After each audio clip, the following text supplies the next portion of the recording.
सुप्रभातम दोस्तों, education hub ATRS में आपका स्वागत है और 74वें रिपब्लिक डे की आपको हार्दिक शुभकामनाएं। हमारा अगला पार्ट 7 है, जो आगामी दिनों में जितनी भी प्रतियोगी परीक्षाएं आयोजित होगी उनके लिए बहुत ही महत्वपूर्ण प्रश्न साबित होंगे। आप सभी को गणतंत्र दिवस की हार्दिक शुभकामनाएं और आप कंटिन्यू बने रहें, शुरू से एंड तक वीडियो देखिए, आपके लिए बहुत ही महत्वपूर्ण प्रश्न है। आज का हमारा जो पहला प्रश्न है 161 नंबर का, वो राजस्थान में जेट्रोफा आधारित बायोडीजल प्लांट स्थित है। राजस्थान में जो जेट्रोफा की खेती की जाती है उसका बायोडीजल प्लांट जो स्थित है उसका आंसर है झामरकोटला, उदयपुर के अंदर ये स्थापित किया गया है। अगला हमारा जो क्वेश्चन है 162 नंबर का, ऑर्गेनिक फार्मिंग शब्द का प्रयोग सर्वप्रथम किसने किया था? ऑर्गेनिक फार्मिंग शब्द का जो प्रयोग सर्वप्रथम किया था वो इसका आंसर है वाल्टर जेम्स लॉर्ड नॉर्थबॉर्न। जैविक खेती कृषि की वह विधि, जैविक खेती कृषि की वह विधि जो संश्लेषित उर्वरकों तथा संश्लेषित कीटनाशकों का अनुप्रयोग या न्यूनतम प्रयोग पर आधारित होती है। अगला क्वेश्चन है 163 नंबर का, राजस्थान कृषि प्रसंस्करण कृषि व्यवसाय एवं कृषि निर्यात प्रोत्साहन नीति कब प्रारंभ की गई थी?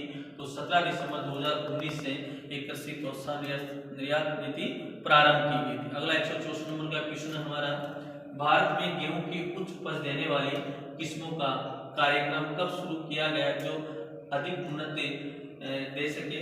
उसका आंसर है 1965 से 68 के बीच में भारत में हरित क्रांति से प्रारंभ की गई थी और हरित क्रांति का जो जनक एमएस स्वामीनाथन को माना जाता है।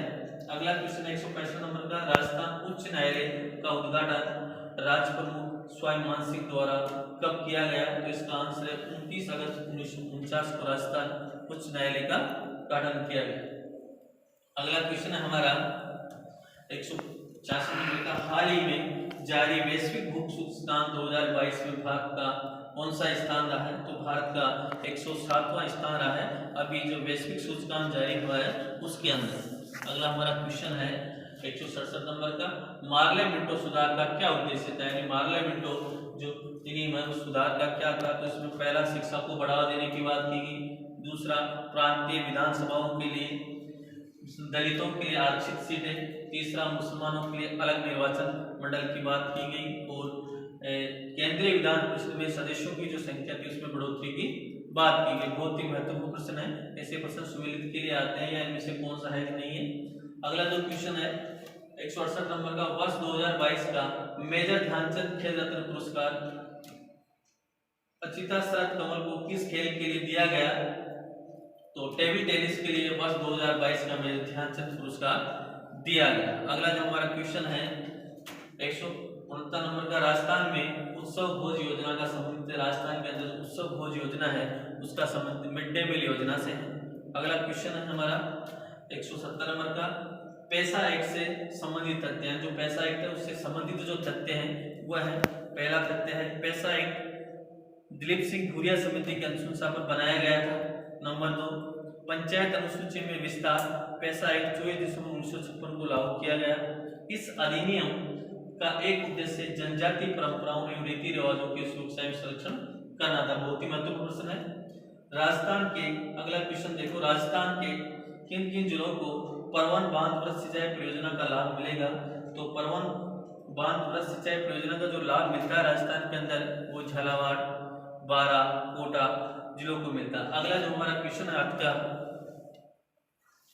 172 नंबर का, देखो, श्रम ब्यूरो शिमला सितंबर 2020 से राजस्थान के किन केंद्रों के लिए औद्योगिक श्रमिकों हेतु उपभोक्ता मूल्य सूचकांक आधार वर्ष 2016 जारी किया गया था? तो अलवर और भीलवाड़ा के लिए और जयपुर के लिए यह आधार वर्ष सूचकांक जारी किया गया था। अगला क्वेश्चन 173 नंबर का, जनगणना 2011 के अनुसार राजस्थान में ग्रामीण लिंगानुपात सबसे कम का है? तो जनगणना 2011 के अनुसार राजस्थान में जो ग्रामीण लिंगानुपात है वो सबसे कम धौलपुर में है। अगला क्वेश्चन है हमारा 174 नंबर पे, सिंधु घाटी सभ्यता के किस स्थल को जुलाई 2022 में यूनेस्को ने विश्व धरोहर में शामिल किया है?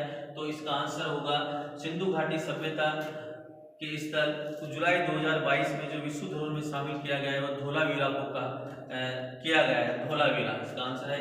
अगला क्वेश्चन है हमारा 175 नंबर पे, राजस्थान में मुख्यमंत्री राजनीति योजना किस वर्ष में घोषित की गई थी? तो राजस्थान में मुख्यमंत्री राजनीति योजना है वो 2020 में घोषित की गई थी। अगला क्वेश्चन देखो 176 नंबर का, राजस्थान में राजस्व मंडल की स्थापना कब हुई? तो राजस्थान के अंदर अगर राजस्व मंडल की स्थापना की बात करें तो 1949 में स्थापना की गई राजस्व मंडल की। अगला क्वेश्चन है हमारा 177 नंबर पे, जिला कलेक्टर से संबंधित मुख्य बिंदु, यानी जो जिले का कलेक्टर होता है, जिलाधीश होता है, उसके लिए जो मुख्य बिंदु रहते हैं वो देखो। जिला कलेक्टर को संस्थागत करिश्मा कहा जाता है, जो जिला कलेक्टर है उसको संस्थागत करिश्मा कहा गया है। सन 1972 में वारेन हेस्टिंग्स द्वारा जिला कलेक्टर का पद सृजित किया गया था। 1972 में वारेन हेस्टिंग्स द्वारा जिला कलेक्टर का पद सृजित किया गया। भारत के संविधान के अनुच्छेद 233 में जिला न्यायाधीश का उल्लेख किया गया है। तो ये जिला कलेक्टर से संबंधित तथ्य थे। अगला क्वेश्चन है हमारा 180 नंबर का, वर्ष 2023 का G20वां शिखर सम्मेलन, बहुत ही महत्वपूर्ण क्वेश्चन है और करंट से संबंधित है। वर्ष 2023 का G20वां शिखर सम्मेलन निम्न में से किस देश में प्रस्तावित है? तो भारत को G20 शिखर सम्मेलन की मेजबानी मिली है, तो भारत में होगा, इसका प्रस्तावित भारत में है। अगला क्वेश्चन है 181 नंबर का, जनवरी 2022 को केंद्र सरकार की प्रधानमंत्री वाणी योजना का शुभारंभ राजस्थान में किस जिले से किया गया? तो राजस्थान वाणी योजना का शुभारंभ है वो प्रतापगढ़ से किया गया था। अगला हमारा जो क्वेश्चन है 182 नंबर का, वर्ष 2021-22 में राजस्थान उद्योग क्षेत्र को स्थिर 2011-12 कीमतों पर सरकार से मूल्यवर्धन में क्षेत्रीय योगदान क्या रहा? तो मूल्यवर्धन में क्षेत्रीय योगदान 2011 के तहत 26.34% रहा। अगला हमारा प्रश्न है 2025 विश्व एथलेटिक चैंपियनशिप की मेजबानी कौन सा शहर करेगा? तो 2025 में विश्व एथलेटिक चैंपियनशिप की जो मेजबानी करेगा वह टोक्यो जापान करेगा। अगला क्वेश्चन देखो 184 नंबर का, बिशनपुर बांध का निर्माण किस वर्ष पूर्ण हुआ था? तो बिशनपुर बांध है उसका निर्माण 1989 में पूर्ण हुआ था। अगला 185 नंबर का, अंतर्राष्ट्रीय महिला दिवस 2022 पर नारी शक्ति शांति पुरस्कार द्वारा किसे सम्मानित किया गया? तो इसका आंसर है बतूल बेगम को। बतूल बेगम को अंतर्राष्ट्रीय महिला दिवस 2022 पर नारी शक्ति पुरस्कार के द्वारा सम्मानित किया गया बतूल बेगम को। बहुत ही महत्वपूर्ण प्रश्न है। अगला प्रश्न है आज का हमारा 186 नंबर का, वेरनवर नारकोंडम क्या है? तो ये ज्वालामुखी है, ज्वालामुखी का नाम है वेरनवर नारकोंडम। 186 नंबर का। अगला 187 नंबर का, भारत के इन शहरों को tree city of the world के रूप में मान्यता दी गई है। तो मुंबई और हैदराबाद जो भारत के शहर हैं उनको tree city of the world के रूप में मान्यता दी गई। बहुत ही महत्वपूर्ण प्रश्न है। अगला 128 नंबर क्वेश्चन देखो, SCP 2022 में किस देश की प्रधानमंत्री ने भारत देश का दौरा किया? तो किस देश के प्रधानमंत्री ने भारत देश का दौरा किया? वो है बांग्लादेश के प्रधानमंत्री ने 2022 के। अगला क्वेश्चन देखो 189 नंबर का, महारानी विक्टोरिया ने स्वर्ण जुबली उत्सव में भाग लेने के लिए 1887 में मारवाड़ के प्रतिनिधि के रूप में किसे इंग्लैंड भेजा था? बहुत ही महत्वपूर्ण प्रश्न है, ये प्रतियोगिता में कई बार पूछे गए क्वेश्चन। तो इसका जो आंसर है वो प्रताप सिंह को महारानी विक्टोरिया ने स्वर्ण जुबली उत्सव में भाग लेने के लिए 1887 में मारवाड़ के प्रतिनिधि के रूप में भेजा था। अगला हमारा 190 नंबर का क्वेश्चन देखो, ई मित्र एक्ट होम योजना को निम्न में से किन जिलों के शहरों क्षेत्रों हेतु शुरू किया गया था?